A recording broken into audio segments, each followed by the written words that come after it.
자, 탄력성의 개념을 이제 그래프로 옮길 건데 하나씩 정리할게요. 잘 보세요. 책이 다 나오니까 첫 번째 갑니다. 단위 탄력적이라는 표현부터 정리하러 갈게요. 그럼 단위 탄력적이 뭐예요 하면 조금 전에 수식을 쓸 때 분모값이 가격이었죠. 분자는 뭐다? 양.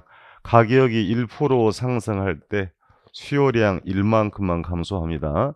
가격이 1 하락하면 1만큼만 증가하는 경우 읽을게요. 이런 경우는 단위 탄력적. 물론 숫자로 쓰면 값이 얼마? 1. 1이 중요한 게 아니라 기준값일 뿐입니다. 가격과 양 변화가 동일할 때를 뭐라고 한다? 단위 탄력적입니다. 두 번째 갑니다. 지난주에 탄력적이란 말 들어봤죠? 의미가 뭐예요?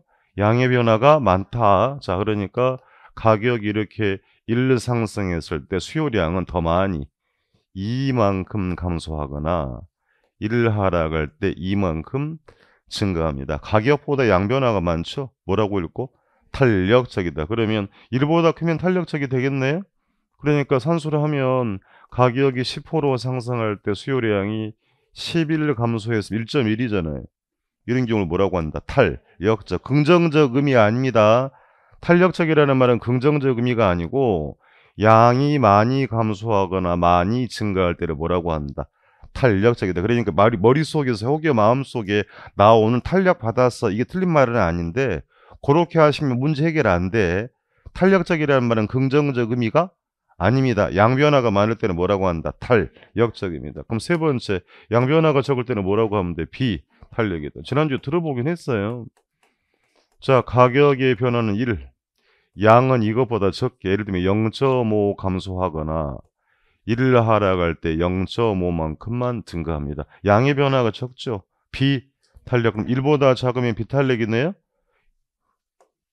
10% 상승했을 때 9% 감소하면 0.9가 되죠. 그럼 뭐다? 비탄력적입니다. 자, 네 번째 갑니다. 지난주 들어봤다. 완전 비탄력이라는 말 들어봤죠? 무슨 말입니까? 양 변화가 전혀 없다. 가격의 변화를 주어도 양의 변화가 제로예요.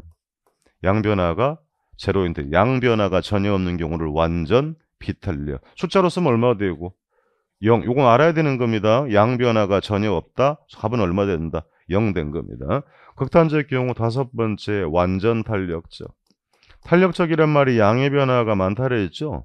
완전히 탄력적인 양의 변화가 어떻게 된다? 무한대란 얘기예요.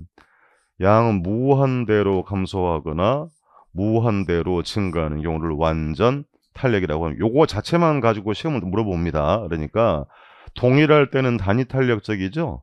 양의 변화가 많으면 탄력적, 적으면 비탄력, 양 변화가 전혀 없으면 완전 비탄력, 양 변화가 무한되면 완전 탄력입니다. 그럼 이 탄력성 개념을 이제 그래프로 옮길 겁니다.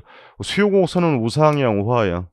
우하향. 자, 종축이 가격이잖아. 여기 잘 보고 뭐 그리란 건 아닌데 써먹을 때가 많아요. 기준점에서 가격이 1 하락할 때 1만큼만 증가하고요. 1 상승할 때 1만큼만 감소하면 변화된 점들을 연결하면 1번 그림을 우리는 읽으세요.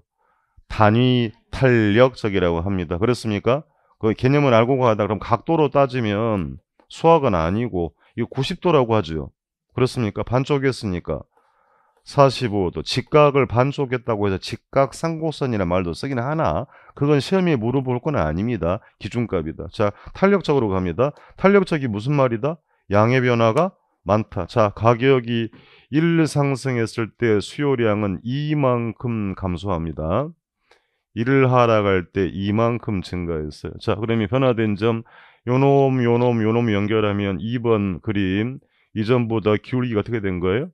완만해졌잖아요. 탄력적이 무슨 말? 양의 변화가 많다. 그래프 그리면 기울기가 완만해지니까 동의어 아닙니다. 양 변화가 많을 때는 탄력적, 그래프 그리면 기울기가 완만해진다. 다시 읽어요. 이렇게 양이 많이 증가되거나 많이 감소할 때를 뭐라고 한다? 탄력적, 긍정적 뉘앙스 아니라 그랬습니다. 비탄력이란 말은 양 변화가 적다는 얘기죠. 가격이 1 상승했을 때 절반만 0.5 감소하고 1 하락할 때 0.5만큼만 증가. 연결하면 빨간색 3번을 뭐라고 읽고? 비탄력적. 양의 변화가 적죠.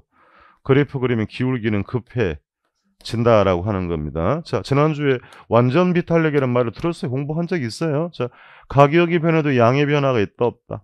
왼쪽 이동 안 됩니다. 하락에도 양 변화 있다 없다. 요거 흐름 이미 본 적 있죠. 수직선, 수평선, 수직선. 그러니까 좌우로 양의 변화가 전혀 없는 경우를 뭐라고 읽고 완전 비탄력이고 그래프를 그리면 수직선이라는 얘기입니다. 뒤에 전부 쓰여요. 자, 마지막에 완전 탄력은 무슨 말이다? 양 변화가 무한대값이라 그랬잖아요. 그러니까 가격이 상승하면 양은 무한대로 감소. 어디까지 가야 돼요? 끝이 없어요. 하락하면 양은 또 무한대로 감소. 그럼 단순하게 하면 그래프를 수평선이라고 하죠. 또 생각이 필요한 건 아닌데 이게 뭐예요? 수평선이다. 다시 보고 좌우로 양 변화가 무한대로 변하는 거죠. 그런 경우를 뭐라고 한다? 완전 탄력적이고 그래프 그리면 수평선이 되는 겁니다. 그렇습니까? 그리라는 얘기가 아니고 뒤에 가면 써먹기 때문에 알아야 된다는 얘기입니다. 자, 그러니까 양 변화가 많을 때는 뭐라고 하고 탄력적, 양 변화가 적을 때는 비탄력. 탄력적이란 건 긍정적 의미가 아닙니다.